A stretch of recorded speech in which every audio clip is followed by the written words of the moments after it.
اردو کی ابتدا کے بارے میں مختلف نظریات۔ اردو کی ابتدا کے بارے میں مختلف نظریات کے عنوان پر یہ ویڈیو پیش خدمت ہے۔ لفظ اردو کے معنی لشکر کے ہیں۔ اس میں کئی زبانوں کے الفاظ پائے جاتے ہیں، اس لیے اردو کی ابتدا کے بارے میں بھی مختلف نظریات پائے جاتے ہیں۔ ان نظریات میں سنجیدہ اور غیر سنجیدہ دونوں قسم کے نظریات ہیں۔ مندرجہ ذیل میں مختلف اہم نظریات کو پیش کیا جا رہا ہے۔ محمد حسین آزاد کا نظریہ۔ اردو کی ابتدا سے متعلق محمد حسین آزاد نے آب حیات میں لکھا ہے کہ اتنی بات ہر شخص جانتا ہے کہ ہماری زبان اردو برج بھاشا سے نکلی ہے اور برج بھاشا خاص ہندوستانی زبان ہے۔ مولانا محمد حسین آزاد کا یہ نظریہ ان کے ذہن کی پیداوار نہیں بلکہ ان سے پہلے یہ نظریہ ڈاکٹر ہرنلے نے پیش کیا تھا۔ ڈاکٹر ہرنلے کے نظریے کو اردو میں شہرت بخشنے کا سہرا آزاد ہی کے سر جاتا ہے۔ آزاد اور ہرنلے کے علاوہ میر امن، سر سید احمد خاں، امام بخش شہبائی، شمس الرحمن فاروقی کی تحریروں میں بھی اسی نظریے کی گونج سنائی دیتی ہے۔ شمس الرحمن فاروقی لکھتے ہیں، مسلمانوں کے اثر سے برج بھاشا میں عربی و فارسی الفاظ داخل ہونے لگے، جس کے بعد ان میں تغیر شروع ہوا جو روز بروز بڑھتا گیا اور ایک عرصے بعد اردو زبان کی صورت اختیار کر لی۔ لیکن اردو کے برج بھاشا سے نکلنے کے نظریے کی تنقید حافظ محمود شیرانی نے پنجاب میں اردو، مسعود حسین خان نے مقدمہ تاریخ زبان اردو اور شوکت سبزواری نے داستان زبان اردو میں نہایت کھل کر کی ہے۔ ان محققین نے برج بھاشا اور اردو کے تقابلی مطالعے اور لسانیاتی تجزیے سے یہ ثابت کر دیا کہ ان دونوں زبانوں میں ماں بیٹی کا رشتہ نہیں بلکہ بہنوں کا رشتہ ہے۔ لسانیاتی نقطہ نظریے سے برج بھاشا اور اردو میں مختلف اختلافات پائے جاتے ہیں۔ محمد حسین آزاد کے مطابق اردو شاہ جہاں کے عہد میں تکمیل کو پہنچی۔ حافظ محمود شیرانی کا نظریہ۔ پروفیسر شیرانی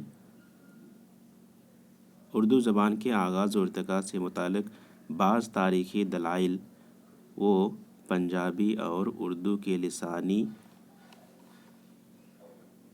تقابلی مطالعے کے بعد اپنی تصنیف پنجاب میں اردو میں اس نتیجے پر پہنچتے ہیں کہ اردو کی جائے پیدائش پنجاب ہے۔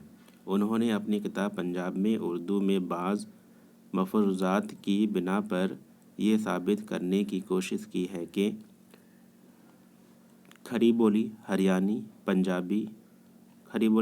اور پنجابی مسلمانوں کے دہلی آنے کے بعد ظہور پذیر ہوئی۔ انہوں نے یہ نتیجہ اخذ کیا ہے کہ وہ زبان جسے ہم اردو کہتے ہیں سرزمین پنجاب میں پائی جاتی ہے اور وہیں سے ہجرت کر کے دہلی پہنچی اور یہ دہلی کے آس پاس کی بولیوں میں بھی ملتی ہے۔ شیرانی صاحب لکھتے ہیں، اردو اور پنجابی زبانوں کی ولادت گاہ ایک ہی مقام ہے۔ دونوں نے ایک ہی جگہ پر تربیت پائی ہے اور جب سیانی ہو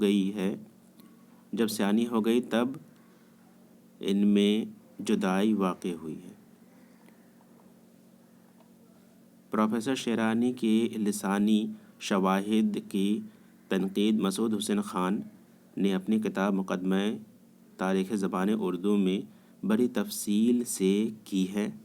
ان کا کہنا ہے کہ اردو کی جن خصوصیات کو پنجابی کی خصوصیات شیرانی صاحب بتاتے ہیں وہ دراصل ہریانی کی خصوصیات ہیں، جو نواح دہلی کی ایک اہم بولی ہے جس کا تعلق مغربی ہندی سے ہے۔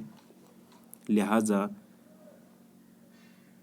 جب قدیم اردو کی وہ خصوصیات ہمیں دہلی کی ایک بولی ہریانی میں مل جاتی ہے تو ہم کیوں ان خصوصیات کو دہلی کے ایک دور دراز کے علاقے پنجاب میں تلاش کریں، کیونکہ زبانوں کا یہ اصول ہے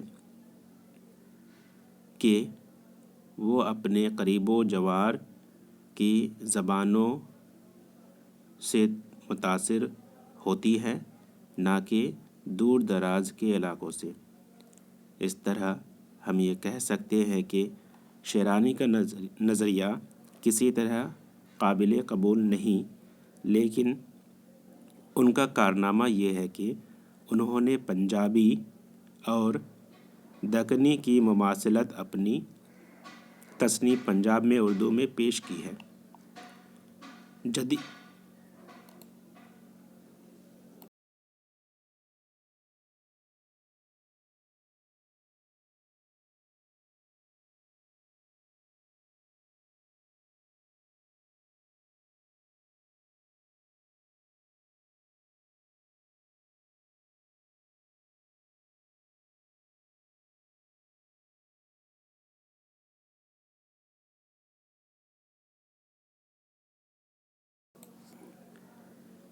جدید تحقیق صرف اس بات کی منتظر تھی کہ دکنی کی ان خصوصیات کو جنہیں پنجابی سے منسوب کیا گیا ہے نواح دہلی کی بولیوں سے ثابت کر دے۔ شوکت سبزواری کا نظریہ۔ ڈاکٹر شوکت سبزواری کے نظریے کو جاننے کے لیے ان کی تصانیف اردو زبان کا ارتقاء، داستان زبان اردو اور اردو لسانیات وغیرہ اہم ہے، لیکن بقول گیان چند جین ان کی تصنیف اردو زبان کا ارتقاء اتنی معتبر نہیں جتنی داستان زبان اردو ہے۔ اردو پالی سے نکلی ہے، بولنے والے ماہر محقق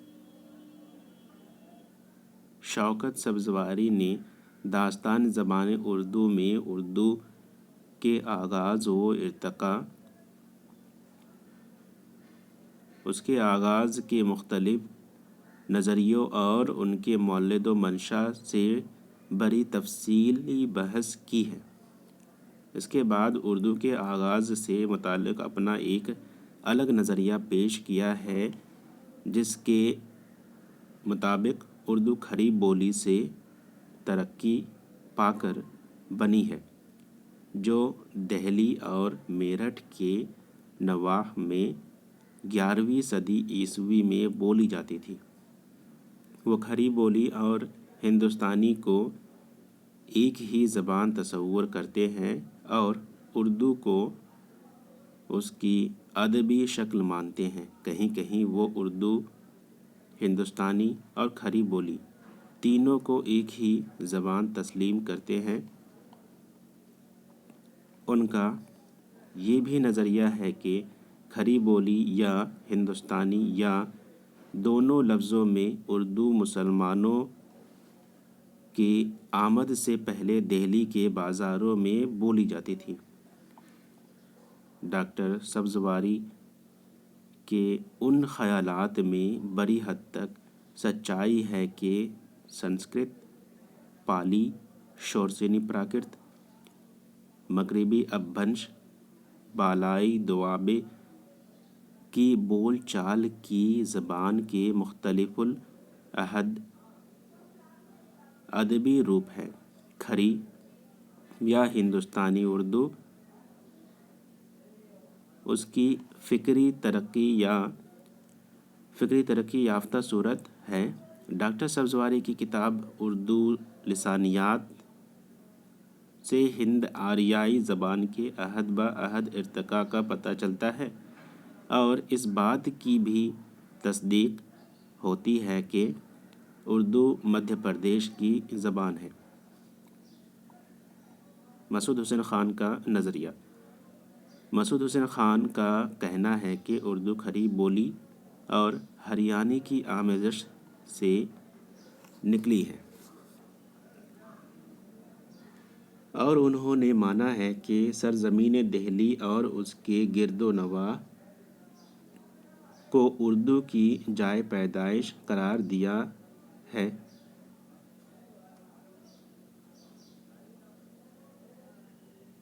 مسعود حسین خان کے نظریے کو سمجھنے کے لیے ان کی کتاب مقدمہ تاریخ زبان اردو کا مطالعہ بہت ضروری ہے۔ انہوں نے اردو کے آغاز اور مولد و منشا سے تفصیلی بحث کی ہے۔ انہوں نے اپنی کتاب میں ہندوستان کی آریائی زبانوں کی مختصر تاریخ، آریوں کے وطن اور داخلہ ہند آریائی زبان کے عہد قدیم، عہد وسطی اور تیسرے دور پر روشنی ڈالی ہے۔ اس کے علاوہ جدید آریائی زبانوں کی گروہ بندی کے ساتھ ساتھ مغربی ہندی اور اس کی بولیوں کا بھی ذکر کیا ہے۔ اس میں انہوں نے آزاد اور شیرانی کے نظریے کا تنقیدی جائزہ بھی پیش کیا ہے، اور لکھا ہے کہ آزاد کا یہ نظریہ صحیح نہیں کہ اردو برج بھاشا سے نکلی، اور شیرانی کے نظریے کی تنقید کرتے ہوئے انہوں نے اردو اور پنجابی کی مشترکہ خصوصیت کو اردو اور ہریانوی کی مشترکہ خصوصیت ثابت کیا ہے، اور کہا ہے کہ اردو کا پنجابی پن اردو کا ہریانوی پن بھی ہے۔ اور آخر میں مسعود حسین خان نے ایک نئے لسانی نظریے کی تشکیل کی ہے اور بتایا ہے کہ نمبر 1 اردو کی تشکیل براہ راست ہریانوی کی زیر اثر ہوئی ہے۔ نمبر 2 اس پر رفتہ رفتہ کھڑی بولی کے اثرات پڑے ہیں۔ نمبر 3 نواح دہلی کی تمام بولیوں کا تقابلی مطالعہ کر کے دکنی زبان کی خصوصیت کو پنجابی کے بجائے ان میں پہنچانے کی کوشش کی ہے۔ نمبر 4 دکنی کے تمام غریب الفاظ کی توجیہ نواح دہلی کے چار بولیوں ہریانوی، کھڑی بولی، میواتی اور برج بھاشا سے کی جا سکتی ہے۔ نواح دہلی کی بولیاں اردو کا اصل منبع اور سرچشمہ ہیں، اور حضرت دہلی اردو کا صحیح مولد و منشا ہے۔ محی الدین قادری زور کا نظریہ۔ اردو نہ صرف پنجابی بلکہ دوآبہ گنگ میں بولی جانے والی بولیوں میں مشتمل ہے، کیونکہ ہند آریائی زبانوں کے آغاز کے وقت پنجاب اور دہلی کے نواح کی زبانوں میں بہت کم سے فرق تھا۔ 12ویں صدی عیسوی کے بعد ان زبانوں میں وہ اختلافات پیدا ہوئے ہیں جو ان کو ایک دوسرے سے جدا کرتے ہیں۔ بالآخر پنجابی ایک زبان بن گئی اور کھڑی بولی ایک زبان۔ غرض اردو نہ تو پنجابی سے متصف ہے نہ کھڑی بولی سے، بلکہ اس زبان سے جو ان دونوں کا سرچشمہ ہے، اس لیے کہ بعض زبانوں میں وہ پنجابی سے مشابہ ہے اور بعض میں کھری بولی سے۔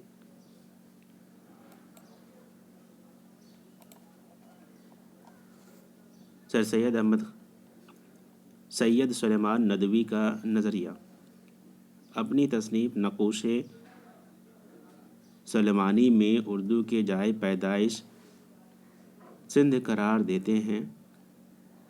ان کے مطابق عربوں کی سندھ آمد کے بعد عربی اور سندھی کے میل جول سے اردو زبان تیار ہوئی۔ ڈاکٹر گیان چند جین کا نظریہ۔ ڈاکٹر گیان چند جین کھری بولی کو اردو کی اصل قرار دیتے ہیں۔ ان کا قول ہے کہ اردو کے آغاز کو دو منزلوں میں ڈھونڈنا چاہیے، اول کھری بولی کا آغاز اور دوسری کھری بولی میں عربی فارسی کا شمول، جس کا نام اردو ہو جاتا ہے۔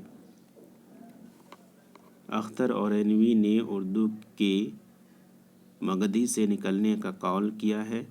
نصر الدین ہاشمی اردو کے دکن میں پیدا ہونے کے قائل ہیں۔